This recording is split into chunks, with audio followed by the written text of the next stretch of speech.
لعلك باخع نفسك ألا يكونوا مؤمنين. وقال تبارك وتعالى: وإنك لعلى خلق عظيم. صدق الله مولانا العظيم. میرے محترم بزرگوں اور دوستوں، عزیز طلباء،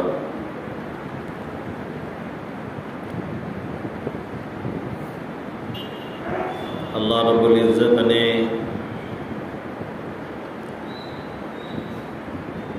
اسباب اور ان کے نتائج کے اندر اور ان کے ثمرات کے اندر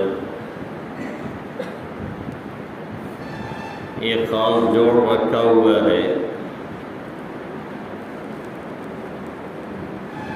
عموماً جب اسباب اختیار کیے جاتے ہیں تو اسی اعتبار سے اس کے نتائج اور ثمرات بھی انسان کو ملتے ہیں اور حاصل ہوتے ہیں۔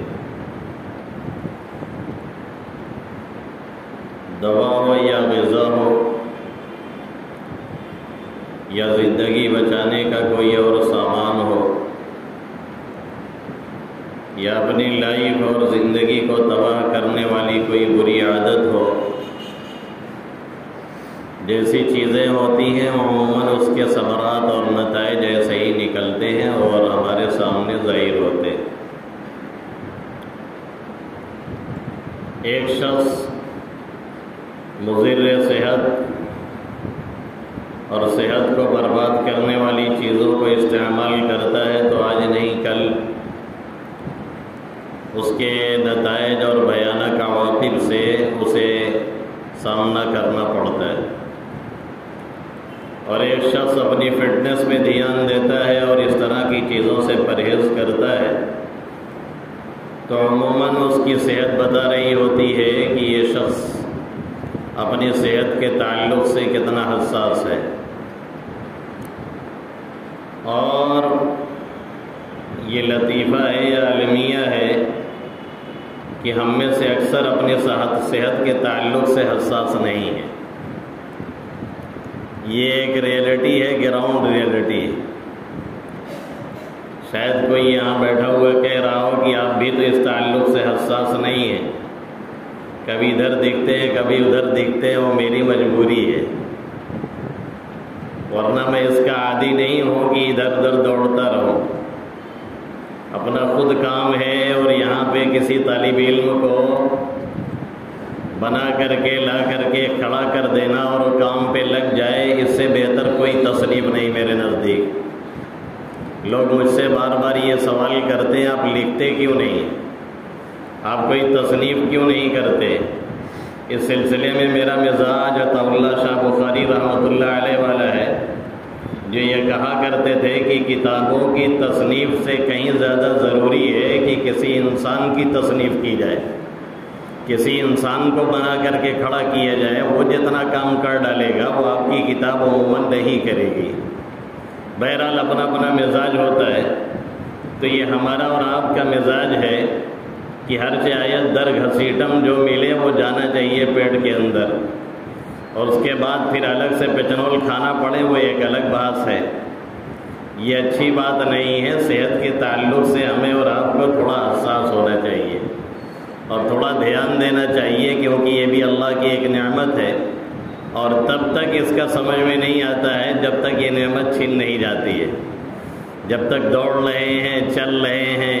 اعضاء سپورٹ کر رہے ہیں، تب تک احساس نہیں ہوتا ہے، اور جب آدمی بیٹھکیاں لے لیتا ہے تب سمجھ میں آتا ہے کہ کتنی بڑی نعمتیں ہمارے ساتھ لگی ہوئی تھی۔ تو یہ اسباب اور مسببات کا جوڑ، اسباب اور اس کے نتائج کا جوڑ عموماً ہمیں اور آپ کو دیکھنے کو ملتا ہے۔ ایسے ہی ہمارے ایمان کا مسئلہ ہے، ایسے ہی ہمارے ایمان کے ثمرات اور نتائج ہیں، ایسے ہی ہمارے اخلاقیات کا مسئلہ ہے، اور اس اخلاق کے ثمرات اور نتائج ہیں جو ہمیں اور آپ کو دیکھنے کو ملتے ہیں۔ اگر اچھا کیا جاتا ہے اور اچھائیاں ہوتی ہیں اور اچھائیاں ہم بوتے ہیں تو پھر اسی اعتبار سے اس کے ثمرات اور نتائج ہمیں دیکھنے کو ملتے ہیں، اور اگر برائی ہوتی ہے اور برائی کی جاتی ہے اور برائیوں کو پھیلایا جاتا ہے تو پھر اس کے بھیانک نتائج بھی ہمارے اور آپ کے سامنے آتے ہیں۔ قرآن کریم میں اللہ رب العزت نے ایک جگہ نہیں، سینکڑوں جگہ نہیں، بلکہ کہوں ہزاروں جگہ اللہ رب العزت نے پچھلی اقوام کے تذکرے کیے ہیں اور ان کی برائیوں کو بیان کیا ہے، اور ان برائیوں کے نتیجے میں جن عذاب سے انہیں سامنا کرنا پڑا اور جو تباہی اور بربادی ان کا مقدر بنی اور بنائی گئی، اللہ رب العزت نے اسے بار بار بیان کیا ہے، اور اس سے عبرت نہ لینے پر اور اس کی طرف توجہ نہ دینے پر اللہ رب العزت نے ناراضگی کا اور بے حسی کا ایسے لوگوں کو بتایا ہے کہ یہ بے حس لوگ ہیں۔ اللہ رب العزت نے یہ ظاہر کیا کہ جو ان حالات سے اور ان انجام سے اور جو برے اسباب تھے ان کے عواقب اور نتائج سے جو فائدہ نہیں اٹھا رہے ہیں اور نہیں دیکھ رہے ہیں وہ بے حس لوگ ہیں۔ ایک موقع پہ اللہ نے فرمایا وَكَأَيٍّ مِّنْ آيَةٍ فِي السَّمَاوَاتِ وَالْأَرْضِ يَمُرُّونَ عَلَيْهَا وَهُمْ عَنْهَا مُعْرِضُونَ۔ یہ کفار مکہ اور یہ اہل عرب بہت سی ہماری آیتوں کے سامنے سے یہ گزرتے ہیں، زمین میں بھی آسمان میں بھی انہیں دیکھنا ہے، اس سے نتائج لینے ہیں اور ان سے عبرت حاصل کرنی ہے، لیکن یہ آنکھیں بند کر کے وہاں سے گزر جاتے ہیں اور یہ اس کی طرف توجہ نہیں کرتے ہیں اور دھیان نہیں دیتے ہیں۔ اور ایک دوسرے مقام پہ اللہ رب العزت نے فرمایا وَمَا تُغْنِ الْآيَاتُ وَالنُّذُرُ عَنْ قَوْمٍ لَا يُؤْمِنُونَ۔ یہ ہماری آیتیں، یہ نشانیاں اور یہ ڈرانے والے ایسے لوگوں کے لیے کوئی فائدہ مند نہیں ہیں جو ایمان نہیں لاتے ہیں، جن کو ایمان نہیں ہے یا ایمان لانے کا ارادہ نہیں ہے، جو سیکھنا نہیں چاہتے، جو سمجھنا نہیں چاہتے، جو دیکھنا نہیں چاہتے، جن کی نگاہ عبرت نہیں ہے، ایسے لوگوں کے لیے یہ چیزیں کسی بھی طرح سے سود مند اور فائدہ مند نہیں ہو رہی ہیں۔ یہ ہے ان کی بے حسی، یہ ہے ان کی اندیکھی، یہ ہے ان کی غفلت، اور یہ ہے ان کی ایسی نشانیوں سے اتنی غفلت بڑھی ہوئی کہ اس کی طرف وہ ذرہ برابر توجہ نہیں کرتے ہیں اور دھیان نہیں دیتے ہیں۔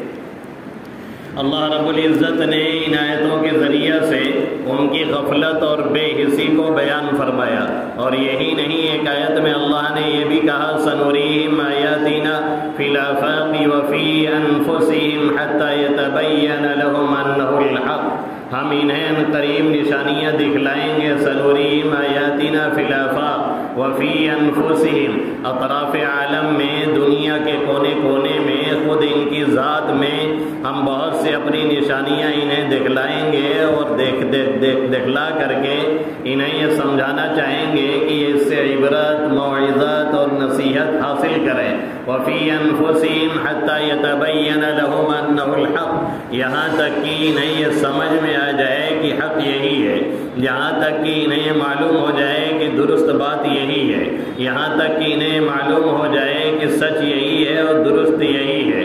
اسی طریقے سے ہمارے اور آپ کے لیے بھی یہ لازم ہے اور ضروری ہے کہ ہم جس اسلام کو، جس دین کو، جس ایمان کو فالو کرتے ہیں اور جس پر عمل پیرا ہیں اور جس اللہ کی وحدانیت اور ربوبیت کے ہم قائل ہیں، اس کو ہم دوسروں تک پہنچائیں اور دوسروں کو بتائیں۔ اسی طریقے سے ہم پر یہ لازم ہے کہ ہم ایمان اور اسلام کے اعتبار سے اس اخلاق کا، اس کردار کا، اس بلند کردار کا مظاہرہ کریں اور سامنا کریں اور کرائیں، تاکہ ہمارے اور آپ کے اس کردار سے اور اس اعمال سے برادران وطن اور دوسرے لوگ متاثر ہوں اور ان کو یہ معلوم ہو کہ یہ کس دین کو اور ایمان کو ماننے والے ہیں اور کس چیز کو یہ فالو کرنے والے ہیں، اور ان کا دین اور ان کا ایمان اور ان کا اسلام آخر کیا کہتا ہے اور کیا سکھاتا ہے اور کیا بتلاتا ہے۔ کیا یہ المیہ نہیں ہے اور ہمارے اور آپ کے لیے دکھ کی بات نہیں ہے کہ ہمارے اور آپ کے ہاں روزمرہ فسادات ہوتے ہیں، اور ان فسادات میں ہمارے غیر ہمارے اوپر ایسے ہی ٹوٹتے ہیں جیسے لگتا ہے کہ ہم کوئی بدیشی قوم ہے، ایسا لگتا ہے کہ ہم یہاں کے باشندے نہیں ہیں، ایسا لگتا ہے کہ برادران وطن سے ہمارا کبھی کوئی تعلق نہیں رہا ہے، ایسا لگتا ہے کہ ہمارا ان کا کبھی سامنا نہیں ہوا ہے، ایسا لگتا ہے کہ انہوں نے کبھی ہمارے اعمال اور کردار اور اخلاق کا مظاہرہ نہیں کیا ہے. ایسا لگتا ہے کہ وہ ہمارے ازلی دشمن ہیں جن کو ہمارے اوپر مسلط کر دیا گیا ہے. اس میں ان کے قائدین اور ان کے رہنما اور ان کے لیڈر اور ان کے اہم لوگوں کی جو کمیاں ہیں، جو خرابیاں ہیں اور جو وہاں سے چل رہی ہیں، اس پہ مجھے اس وقت گفتگو نہیں کرنی ہے. میں نے اس پہ بہت سی گوار گفتگو کی ہے. اس وقت مجھے اپنے سے خطاب کرنا ہے، آپ سے خطاب کرنا ہے کہ جہاں ہم نے ہزاروں سال حکومتیں کی ہیں اور جہاں ہماری ہر مسجد میں اذان کی آواز لہراتی رہی ہے اور گونجتی رہی ہے، آخر کیا بات ہے کہ ہمارے ہی پڑوس میں رہنے والا، ہمارے بغل میں رہنے والا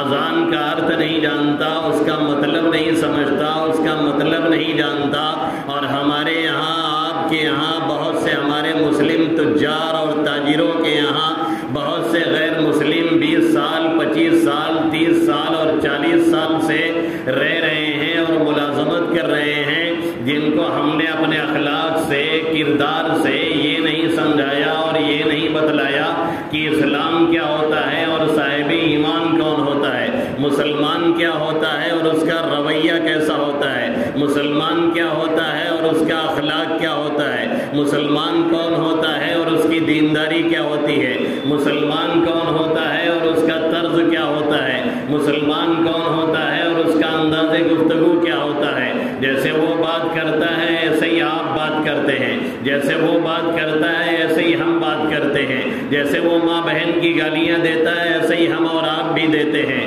جیسے وہ دوسرے کا حق ہڑپ کرتا ہے، ڈنڈی مارتا ہے، ایسے ہی ہم اور آپ بھی کرتے ہیں، جیسے وہ سراسر جھوٹ بولتا ہے ویسے ہی ہم اور آپ بھی بولتے ہیں. بلکہ اللہ معاف فرمائے، ہم نے تو مسلم تاجروں کو یہ کہتے ہوئے باقاعدہ سنا ہے کہ جب تک جھوٹ نہ بولا جائے تب تک کام نہیں بنتا ہے اور کام نہیں چلتا ہے. انا للہ و انا الیہ راجعون. ہمیں، آپ کو یا کسی اور کو جھوٹ بول کر کے ایک بار آپ چونا لگا سکتے ہیں اور بیوقوف بنا سکتے ہیں، اس کے بعد جب ہم اور آپ سے حساب لیں گے نا تو پھر ایسا حساب لیں گے کہ آپ کو بھی سمجھ میں آ جائے گا کہ حساب کتنا تگڑا کیا جا رہا ہے. اور نہ یقین ہو تو ایک چھوٹا سا واقعہ کوٹ کرتا چلو. ایک مرتبہ میں کھیتا سرائے میں گیا تو بھائی ایک مہم رہتی ہے لوگوں کی کہ اپنے لوگوں کے یہاں سے سامان لیجیے، مسلمانوں کے یہاں سے سامان لیجیے اور مسلمان تاجروں کے یہاں سے سامان لیجیے. اچھی بات ہے اور اس میں کوئی دو رائے نہیں ہے کہ ٹھیک ہے بھائی اپنا بھائی ہے لے لیا جائے،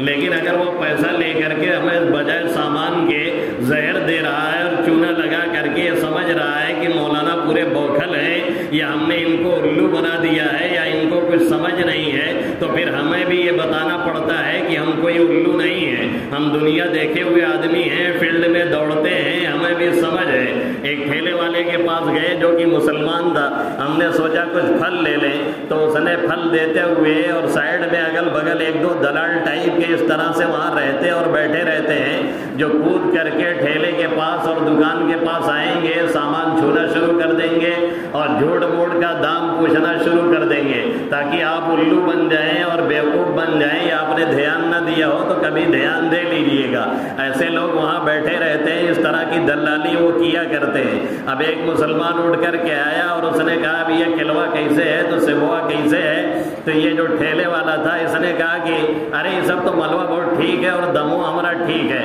اور اس کے بعد اس کو آنکھ مار کے اشارہ کیا اور کہا کہ وہ فلانے مولانا اٹھین سے سامان لے گئے رہے نا، وہ تو انہیں سامانوں گڑبڑ دیے تو پیسہ زیادہ لے لیے رہا، ہم نے دیکھ لیا اور ہم نے کچھ کہا نہیں. اس نے سامان دیا، مہنگا بھی دیا اور بہت اچھا بھی نہیں تھا، خاموشی سے لے کر کے ہم چلے آئے اور ہم نے یہی بتایا کہ ہم نے کچھ سمجھا نہیں، ہم بہت بڑے بیوقوف ہیں اور آپ نے ہمیں بیوقوف بنا دیا ہے. اس کے بعد سے جتنی مرتبہ کھیتا سرائے جانا ہوتا میں جا کر کے اسی ٹھیلے والے کے سامنے دوسرے ٹھیلے پر سے سامان لیتا اور دوسرے غیر مسلم کے یہاں سامان لیتا اور ان کو سامان کبھی بھی دیکھنے کے لیے ان کے یہاں نہیں جاتا تھا. اتنا تنگ کیا کہ آج وہ مجھے دیکھتا ہے تو اس کے چہرے کا رنگ بدل جاتا ہے، صرف اس بات کو بتلانے کے لیے کہ ہمیں الو مت سمجھا جائے، اس بات کو بتلانے کے لیے کہ ہمیں بیوقوف مت سمجھا جائے. ہم نے آپ کی رعایت کی، ہم نے اپنے بھائی ہونے کا خیال کیا، ہم نے یہ سوچا کہ آپ کی دکان کا کوئی فائدہ ہو جائے تو آپ ناجائز فائدہ ہم سے اٹھا رہے ہیں اور یہ بھی سمجھ رہے ہیں کہ یہ کوئی بدھو ہے اور یہ بھی سمجھ رہے ہیں کہ کوئی بیوقوف ہے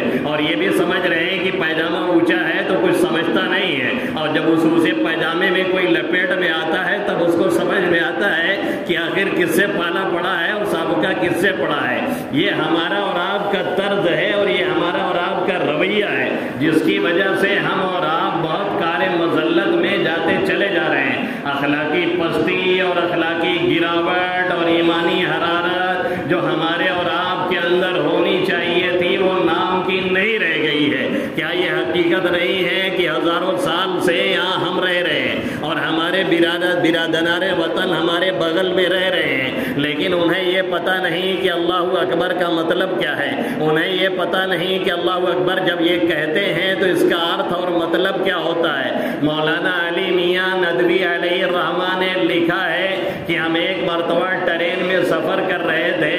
اور ہم نے نماز ٹرین میں پڑھی تو اللہ اکبر کہہ کر کے رکوع کیا، پھر سمی اللہ لمن حمدہ کہا، پھر اللہ اکبر کہہ کر کے سجدے میں گئے۔ ہمارے بغل میں ایک صاحب بیٹھے تھے بھوڑ بھوڑ، اور اس سے انداز لگ رہا تھا کہ کوئی بڑے آدمی ہیں۔ نماز کے بعد وہ کہنے لگے کہ یہ بتائیے آپ نماز میں بار بار اکبر بادشاہ کا نام کیوں لے رہے تھے؟ تو کہنے لگے ہم نے کہا یہ اکبر بادشاہ کا ہم نام نہیں لے رہے تھے، آپ کیا کرتے ہیں؟ تو انہوں نے کہا کہ فلاں ضلع میں میں ڈسٹرکٹ مجسٹریٹ ہوں اور اونچی پوسٹ کوئی اور بتائی اس پہ بھی میں ہوں اور میں یہ کام کرتا ہوں۔ تو کہنے لگے مجھے افسوس اس پر ہوا، ان کے اوپر نہیں افسوس ہوا، افسوس اس پر ہوا کہ جہاں یہ رہ رہے ہیں یا جن مسلمانوں سے ان کا تعلق تھا اور جن مسلمانوں کے درمیان یہ رہے تھے، کیا کبھی انہوں نے ان کو اس طرح کی باتیں سمجھائی اور بتلائی نہیں جو اصل تبلیغ ہے، جو اصل دین اور ایمان کی تبلیغ ہے، جسے کرنا ہمیں اور آپ کو تھا اور ہم نے پسے پشت ڈال دیا۔ اور ایک شخص یہاں پورے ہندوستان میں مولانا کلیم صدیقی حفظہ اللہ تعالی یہ فرض کفایہ کا کارنامہ انجام دے رہے تھے، جن کو بہانے سے جیل میں ڈھوسا گیا، پھر الحمدللہ وہ ضمانت پہ باہر آئے۔ عمر گوتم صاحب ان کے ساتھی بھی ابھی ایک ہفتہ پہلے باہر آ گئے ہیں الحمدللہ، لیکن اتنا پابندی لگا دی گئی ہے کہ یہ کام ان کا تقریباً ایک طرح سے ٹھپ ہے۔ اگر کوئی کر رہا ہے تو ہم اس کی برائی کرتے ہیں، اگر کوئی کرتا ہے تو ہم اس کے پیچھے پڑ جاتے ہیں۔ غیر تو پیچھے پڑا ہی ہے، ہم اور آپ بھی پیچھے پڑ جاتے ہیں۔ علی میاں ندوی علیہ الرحمہ نے کہا، پھر ہم نے ان کو بتلایا، پھر ہم نے ان کو سمجھایا کہ اللہ اکبر کا مطلب کیا ہوتا ہے۔ گاڈ از دا گریٹ، اللہ سب سے بڑا ہے، وہی خالق ہے، وہی مالک ہے، وہی کریٹر ہے، وہی رازق ہے، وہی رزاق ہے، وہی سب کچھ کرتا ہے، وہی عطا کرتا ہے۔ جب ہم نے ان کو مطلب سمجھایا تب جا کر کے وہ تھوڑا سا مطمئن ہوئے۔ ایک غیر مسلم ایک مرتبہ کہنے لگا، بھیا جب آپ اللہ اکبر کہتے ہیں تو ہم لوگ کو بڑا ڈر لگتا ہے۔ میں نے کہا کیوں ڈر لگتا ہے؟ کہنے لگے اس لیے اللہ اکبر کا مطلب اب ذبح کہنا ہو، کیونکہ ہمارے یہاں بسم اللہ محمد کہہ کر کے ذبح کیا جاتا ہے۔ اب وہ اذان کا مطلب کیا سمجھ رہا ہے کہ نعرہ لگے گا تو مطلب یہ ہے کہ اب صاف کر دیا جائے۔ یہ کمی اس کی نہیں ہے، یہ کمی آپ کی ہے، یہ کمی میری ہے، یہ کمی ساتھ میں رہنے والوں کی ہے، یہ کمی ہمارے علاقے کے لوگوں کی ہے، یہ کمی ان مسلمانوں کی ہے جو غیر مسلموں کے ساتھ رہتے ہیں لیکن ان پہ اثر چھوڑنے کے بجائے انہی میں ڈھلنے کی کوشش کرتے ہیں۔ جو ان کے ساتھ رہتے ہیں بجائے ان کو سلام سکھائیں اور سلام کا مطلب بتائیں، ان کے ساتھ مل کر کے نمسکار اور سوریہ نمسکار اور سستیا کار کہنا شروع کر دیتے ہیں۔ نمسکار کہنے کی کہیں سے بھی آپ کے لیے گنجائش نہیں ہے، کیونکہ نمسکار کا مطلب یہ ہے کہ ہم سر کہیں اور جھکا رہے ہیں۔ یہ سر صرف رب وحدہ لا شریک کے سامنے جھکتا ہے۔ اگر آپ کو کہنا ہے تو آداب عرض کہیے، آپ کو کہنا ہے تو آداب کہیے، آپ کو کہنا ہے تو اس طرح کے جملے کہیے جو آداب اور احترام پہ مبنی ہوں، اس طرح کے جملے جو یہ بتلا رہے ہوں کہ ہم سر اللہ کے علاوہ کہیں اور جھکاتے ہیں۔ آخر وہ تو اپنی کوئی ریت، کوئی روایت، کوئی طریقہ، کوئی غلط طریقہ چھوڑتا نہیں ہے، اور ہم اور آپ ہیں کہ ایمان اندر سے اتنا کمزور اور اتنا ڈھیلا ہے کہ ہم سے اور آپ سے اپنا ایمان نہیں سنبھلتا ہے، دوسرے کو ہم لے کر کے کیا آئیں گے؟ جب اندر سے آدمی ایمانیات کے اعتبار سے مضبوط نہیں ہوتا ہے تو نتائج اور عواقب عواقب اسی طرح سے نکلتے ہیں، بجائے یہ کہ اس کو اپنی طرف ڈھال کر کے لایا جائے، خود آدمی اسی میں ڈھلنا شروع کر دیتا ہے۔ یہیں قریب میں کوئی صاحب ہیں، 2 پیسے کے مالک ہیں، ایک گاڑی ہے، انہوں نے اپنے بچاؤ کے لیے، مسلمان ہیں اور مسلم علاقے میں رہ رہے ہیں، اپنی گاڑی پہ لکھوا رکھا ہے RSS۔ بتائیے کیا مجبوری تھی آپ کو لکھوانے کی؟ یہ اسی لیے لکھوایا گیا ہے تاکہ ہم بچے رہیں، یہ اسی لیے لکھوایا گیا ہے تاکہ کوئی چھیڑے نہیں، یہ اسی لیے لکھوایا گیا ہے تاکہ کوئی مارے نہیں۔ نتیجہ یہ نکلے گا کہ دین ایمان سے بھی جائیں گے اور کوئی پٹک کے مارے گا بھی، کیونکہ بچانے والی ذات صرف وحدہ لا شریک کی ہے، کوئی دوسرا مائی کلال نہ محافظ ہے، نہ ناصر ہے، نہ حمایتی ہے، نہ مددگار ہے۔ اس بات کو آخر دل دماغ میں کب جگہ دی جائے گی اور کب برادران وطن کو یہ سمجھایا اور یہ باور کرایا جائے گا کہ ہم ایک دین کو ماننے والے ہیں، ہمارا اخلاق یہ ہے، ہمارا کردار یہ ہے، اور ہم چور نہیں ہیں، ہم ڈاکو نہیں ہیں، ہم محافظ ہیں، ہم آپ کے پیسے لوٹیں گے نہیں، آپ کی حفاظت کریں گے۔ کیا یہ المیہ نہیں ہے کہ ہمارے اور آپ کے تاجر کا حال وہی جو غیروں کا بلکہ اس سے سڑا ہوا؟ کیا یہ المیہ نہیں ہے کہ ہمارے اور آپ کے ہاں اگر مسجدوں میں واٹر کولر لگایا جاتا ہے تو اس میں گلاس رکھا جاتا ہے تو اس کو سیکڑ سے باندھا جاتا ہے، کوئی اسے لے کر کے بھاگ نہ جائے؟ کیا یہ المیہ نہیں ہے کہ ہمارے یہاں استنجا خانے میں اور لیٹرین میں جو عمومی جگہیں ہیں اس میں چپل اگر کوئی بیچارہ ہوائی لا کے رکھتا ہے تو اس کو کاٹ دیا جاتا ہے تاکہ کوئی پہن کر کے بھاگ نہ جائے؟ یہ ہماری قوم مسلم ہے، یہ ہمارے لوگ ہیں۔ ہمارے ہی قریب کے گاؤں میں ایک غیر مسلم نے کہا چچا نے کہ مولانا ارے کچھ خیال کریے۔ ہم نے کہا کیا ہو گیا؟ کہنے لگے آپ کے بچے جو 12 سال کے ہیں، 13 سال کے ہیں، 14 سال کے ہیں، گاجا پیتے ہیں اور نہ معلوم کیا کیا حرکتیں کرتے ہیں، ان کے پیرنٹس، ان کے والدین کیا کر رہے ہیں، رات میں وہ کب جاتا ہے، کب آتا ہے، کیا کرتا ہے۔ میں نے کہا چچا اکیلی جان کہاں کہاں لے کر کے ہتھیلی پہ دوڑوں اور کس گاؤں میں جاؤں اور کہاں کہاں بیان کروں اور کتنا جاگوں اور کتنا دوڑوں؟ آج 25 دن سے 5 گولیاں کھا کر کے میں کبھی بیان کرتا ہوں، کبھی درس دیتا ہوں، کسے اپنا درد سناؤں؟ ہر کوئی تو الحمدللہ مجھے سنا رہا ہے، میں کسے سنانے کے لیے جاؤں؟ کہنے لگا ٹھیک ہے یہ بات صحیح ہے، لیکن آپ کی قوم کا حال یہی ہے، اگر آپ کے پیرنٹس نے اور والدین نے اور ذمہ داروں نے اور گارجین نے اس طرف توجہ نہ کی تو تباہی اور بربادی یہ آپ لوگوں کا مقدر بن جائے گی۔ افسوس یہ ہے کہ غیر مسلم یہ بات سمجھ رہا ہے، افسوس یہ ہے کہ غیر مسلم چچا یہ بات کہہ رہے ہیں، لیکن ہماری اور آپ کی آنکھیں نہیں کھل رہی ہیں اور ہمارے اور آپ کے دماغ کے پٹے نہیں کھل رہے ہیں۔ یہ ہم کب سامنے والے کو یقین کرا پائیں گے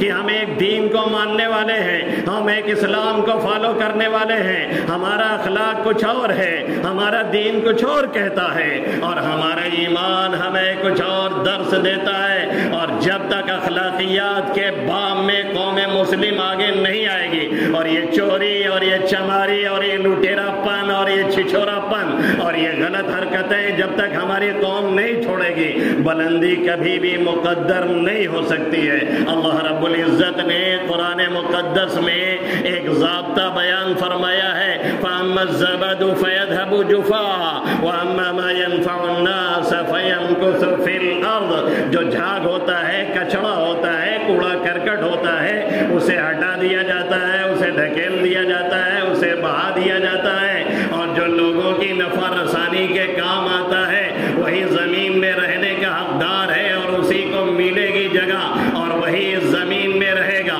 یہ مسلمانوں کے لیے اللہ نے ضابطہ بیان فرمایا ہے۔ آپ آئیے چھوٹے چھوٹے واقعات دیکھیے اور کیسے ان واقعات نے لوگوں کی زندگیوں میں تبدیلیاں پیدا کی۔ 1-2 واقعات سیرت سے اور صحابہ کرام کے واقعات سے کوٹ کر کے بات پوری کرنے کی کوشش کروں گا۔ جبار بن سلمہ ایک مشہور صحابی ہیں، پہلے یہ اسلام دشمن تھے اور زبردست اسلام کی دشمنی رکھتے تھے اور اپنے مذہب پہ بہت سختی سے قائم تھے۔ ایک جنگ کے موقع پہ انہوں نے ایک صحابی کو شہید کیا، عامر بن فہیرہ۔ جب وہ صحابی شہید ہونے لگے اور جنگلی کا عالم تھا، روح پرواز کرنے والی تھی، تب انہوں نے کہا فزت ورب الکعبہ، رب کعبہ کی قسم میں کامیاب ہو گیا۔ جب جب جبار ابن سلمہ نے ان کی زبان سے یہ بات سنی تو حیرت میں پڑ گئے کہ جس شخص کی میں نے بیوی کو بیوہ کر دیا، بچوں کو یتیم کر دیا،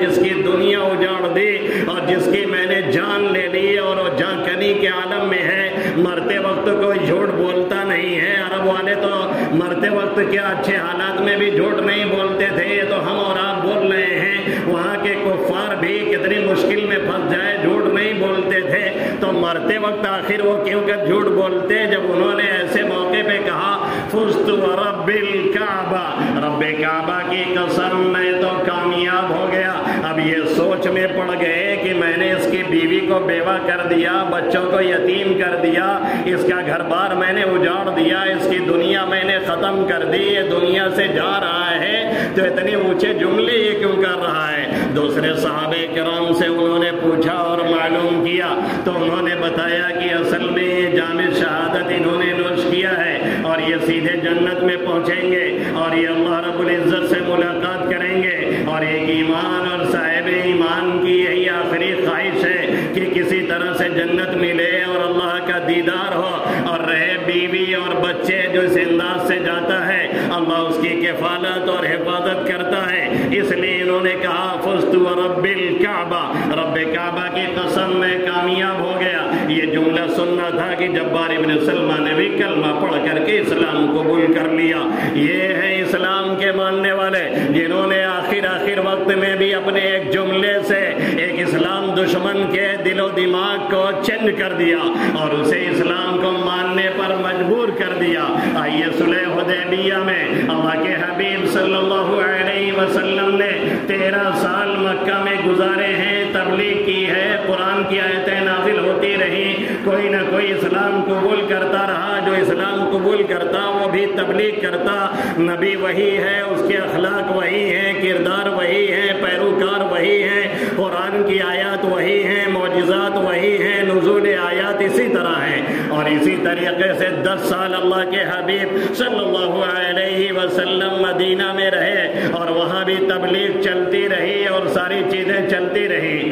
لیکن اس 23 سال یا 22 سال یا 19 سال کے عرصے میں اتنے لوگ مسلمان نہیں ہوئے جتنے لوگ صلح حدیبیہ کے وقت میں مسلمان ہوئے۔ اور یہ صلح حدیبیہ کا پورا موقع جو 6 ہجری میں ہوئی اور 8 میں مکہ فتح ہوا، 2 سال یا اس سے کچھ زیادہ صلح حدیبیہ کا دور چلا ہے۔ اس میں علامہ زہری رحمۃ اللہ علیہ لکھتے ہیں کہ اس 2 سوا 2 اور 2.5 سال کے اندر جتنے لوگ مسلمان ہوئے، 21 سالوں میں 20 سالوں میں اتنے لوگ مسلمان نہیں ہوئے۔ اس 2 سالوں میں جتنے لوگوں نے اسلام قبول کیا اور ایمان اور اسلام کے قریب آئے، 21 سالوں میں اتنے لوگ اسلام اور ایمان کے قریب نہیں آئے۔ آخر وجہ کیا ہوئی؟ آیتیں وہی تھی، نبی وہی تھا، اخلاق وہی تھے، کردار وہی تھا، اور صحابہ کرام وہی تھے، تبلیغ وہی تھی، سب کچھ وہی تھا۔ پھر 2-2.5 سالوں میں اتنے لوگوں کا اسلام میں داخل ہونا اور 21 سالوں میں بھی اتنے لوگوں کا نہ آنا، وجہ کیا ہوئی؟ وجہ یہ ہوئی کہ جب صلح حدیبیہ ہوئی تو اس میں ایک شرط یہ تھی کہ مسلمان جو ہے مکہ جا سکتے ہیں، وہاں مل سکتے ہیں، اور وہاں کے کافر یہاں آ کر کے مدینۃ النبی میں آ کر کے دیکھ سکتے ہیں، ملاقات کر سکتے ہیں، رہ سکتے ہیں، اپنے رشتہ داروں سے مل سکتے ہیں۔ نتیجہ یہ نکلا جو پہلے ملاقاتیں نہیں ہوتی تھی یا جنگ میں سامنا ہوتا تھا یا سفر میں کہیں مختصر ہو گیا، وہ مستقل ملاقات شروع ہوئی۔ مکہ سے کفار آتے مدینہ، اپنے رشتہ داروں سے ملتے، وہاں رہتے، دیکھتے کہ ان کے اخلاق میں نمایاں فرق ہے، ان کے کردار میں نمایاں فرق ہے، یہ دیکھتے کہ وہ ہمیں کھلا رہے ہیں، پلا رہے ہیں اور اپنے بچوں کو بھوکا سلا رہے ہیں، وہ یہ دیکھتے کہ یہ خود فاقہ سے ہیں لیکن اپنے مہمان کو فاقہ نہیں ہونے دے رہے ہیں، وہ یہ دیکھتے کہ یہ خود نہیں سو رہے ہیں جب تک کہ ان کا مہمان، ان کا رشتہ دار سو جائے، اگرچہ وہ کافر ہی کیوں نہ ہو۔ نتیجہ یہ نکلا کہ ان مسلمانوں کے اور صحابہ کرام کے اخلاق کا ایسا اثر پڑا کہ وہ 2 سال میں اتنے لوگوں نے اسلام قبول کیا کہ 21 سالوں میں اتنے لوگوں نے اسلام قبول نہیں کیا۔ کیا ہم اس بات کے لیے آپ آپ اس بات کے لیے تیار ہیں کہ اس طریقے کا کوئی کارنامہ انجام دیں اور لوگوں کے دلوں کو موہ لیں اور لوگوں کو اپنے سے قریب لائیں؟ احتیاط اپنی جگہ ہے، سترکہ اپنی جگہ ہے، لیکن اس طرح کے کام اگر ہم کرنے کے لیے تیار ہیں تو آج بھی بہت حد تک ہم اپنے گرد و پیش کے ماحول کو چینج کر سکتے ہیں اور بدل سکتے ہیں۔ اور اگر نہیں تیار ہیں تو نعرے لگانے سے کام نہیں بنتا ہے، کام کرنے سے کام بنتا ہے، اپنے کو چینج کرنے سے کام بنتا ہے۔ میں یہی قریب میں سبزی لینے کے لیے گیا تھا، ایک چھوٹا سا لڑکا غیر مسلم بچہ یہ اعظم پور یا بسواں سے کسی کام سے آیا تھا، اس کی سائیکل دگ گئی۔ اب وہ چھوٹا سا لڑکا اور بار بار کہنے لگا کہ ہماری سائیکلیاں دگ گئی، اب بھائی جیبے تو پاپا مری ہیں، اور 4-5 غیر مسلم بیٹھے چپ چاپ اسے ٹک ٹکی باتیں دیکھ رہے تھے۔ جب وہ کئی مرتبہ کہہ چکا تو میں نے جیب سے پیسہ نکالا اور اس کو پکڑایا، میں نے کہا اتنے میں تمہاری سائیکل بنے گی، یہ اس سے زیادہ پیسہ ہے، تم اپنا چائے پانی سموسہ کھا لینا اور گھر چلے لانا۔ اس کے بعد وہ خوشی ہنسی لے کر کے بڑھا تو 5 غیر مسلم جو بیٹھے ہوئے تھے جن سے 10 روپے نہیں نکل رہا تھا، لیکن میرے اس کارروائی کا اتنا اثر ہوا کہ ایک دوسرے کو ٹھنکیا کر کے ہماری طرف اشارہ کر رہے تھے کہ انہوں نے کچھ کام کیا ہے، حالانکہ 20-25 روپے کوئی بڑی چیز نہیں تھی۔ اس طریقے سے اگر چاہتے ہیں تو قریب لائیں، اور اگر نہیں ہے تو پھر یہ روزمرہ کے فسادات میں ایسے لوٹنے اور پیٹنے اور بکنے کے لیے ہم اور آپ تیار رہیں۔ یہ ہونا ہے اور ہو کر کے رہے گا۔ ہماری اور آپ کی کارروائی کہاں پہ ہے، کیسے ہے اور کس طریقے سے ہے، اسے سمجھنا بہت ضروری ہے۔ ایک واقعہ اور تھوڑا سا معذرت چاہتا ہوں، میں نے سوچا تھا بہت جلدی میں سمیٹوں گا، طویل ہوتا جا رہا ہے۔ ایک واقعہ اور، یہاں 12 کے کچھ کھلاڑی گئے تھے یہاں آگے ایک جگہ کھیل کھیلنے کے لیے کبڈی، اور وہاں پہ کچھ غیر مسلموں نے بدماشی کی، اور بدماشی یہ کی کہ کچھ اسکولی بچوں کے بیگ میں جھولے میں آگ لگا کر کے نام لگا دیا کہ یہ مسلمانوں نے کیا ہے اور یہ کٹوا ہے اور ان کو پکڑو اور مارو اور ان کو تباہ کرو، اور ہر طرف سے گھیرا بندی ہو گئی۔ ہمارے ایک دوست ہیں بہت ہی مخلص، بہت چاہنے والے، تھوڑا گیم کھیلنے میں ماہر ہیں، وہ بھی وہاں پہنچے تو ان کو لوگوں نے کچھ کہا نہیں، لیکن بہرحال ایک طرح سے وہ بھی گھیرے میں آ گئے۔ انہوں نے کیا کام کیا کہ اپنے ایک کیوٹ دوست کو فون کیا اور کہا کہ یہ جو 5-6 جو گھرے ہوئے ہیں ان کو کہیں جا کے چھپا دو اور وہاں سے رات میں آہستہ سے نکال لے جانا، ہم تم جو کہو گے وہ کر دیں گے۔ اس نے کہا باہری بوتل ایک چاہیے پینے کے لیے، وہی آپ دلا دیجئے گا بس۔ کہنے لگے ہم تو وہ نہیں دلائیں گے، ہاں تم کو پیسہ دیں گے، آپ کو جو کرنا ہوگا وہ کر لیجئے گا، ہم وہ نہیں خرید کے دے سکتے ہیں، ہمارے لیے وہ چیز درست نہیں ہے۔ بہرحال اس گیم کا فائدہ یہ نکلا کہ وہ شخص تیار ہوا، وہ کیوٹ اور لے جا کر کے رات میں اس نے بھر کی برادری تھی وہ وہاں جا کر کے چھپایا، اور 9 بجے رات کے وہاں سے لے کر کے ان لوگوں کے نکلا، لا کے جگہ موڑ پہ چھوڑا، اور وہاں سے گاڑی سے وہ لوگ 12 پہنچائے گئے جہاں ابو جہل ہیں، ابو لہب جیسے کمینے ہیں۔ وہی ہمیں ضرورت اس بات کی ہے کہ ابو طالب جیسا کوئی حمایتی ہم لوگ پیدا کریں اور اسے ڈھونڈ کر کے لائیں تاکہ کام نکالا جا سکے۔ کاش ہمارے پاس یہ اخلاق، یہ حکمت اور یہ طور طریقہ آ جائے تو پھر انشاءاللہ ہماری راہیں بھی آسان ہو جائیں۔ اللہ رب العزت ہمیں اور آپ کو دین کی صحیح سمجھ نصیب فرمائے، آمین یا رب العالمین۔ وما علینا الا البلاغ المبین۔